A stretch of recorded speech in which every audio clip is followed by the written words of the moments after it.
Hi friends, price த Lord. இன்றைக்கி சனிக்கிழமை fasting ப்ரேயரில் சென்னையில் இருக்கிற ஜெபமணி அங்கிள் மெசேஜ் கொடுத்தாங்க. கூகுள் மீட்டில் நாங்கள் கேட்டோம் அந்த செய்தியை. என்னன்னு பார்ப்போம். அதாவது இந்த உலகத்தில் எத்தனையோ விஷயங்கள் இலவசமாக கிடைக்குது. அதை நம்ம வாங்குறதுக்கு எவ்வளவோ முயற்சி எடுக்கிறோம். ஆனால் ஏசப்பா இலவசமாக கொடுக்குற அந்த ரட்சிப்பை வாங்குறதுக்கு நம்ம எந்த அளவுக்கு முயற்சி எடுக்கிறோம்?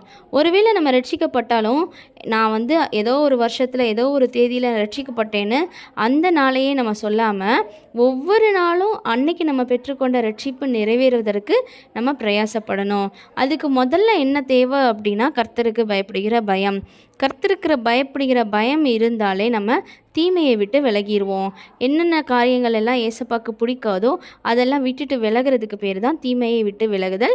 அப்படி தீமையை விட்டு விலகிறதுக்கு பேர் தான் கர்த்தருக்கு பயப்படுகிற பயம்.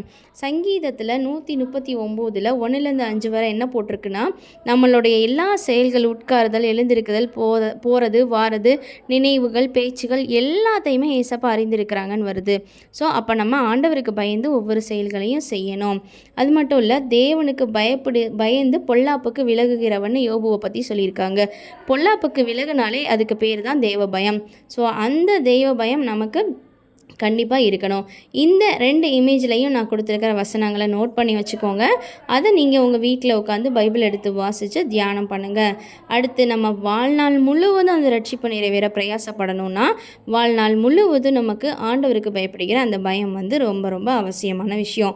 ஸோ ஏசப்பாக்கு பயந்து அவருடைய வசனத்துக்கு கீழ்ப்படிந்து நம்மளை தாழ்த்தி மனம் திரும்பி ரட்சிக்கப்படும் போது நம்மளை ஆண்டவர் ஆசீர்வதிப்பார். பாய்.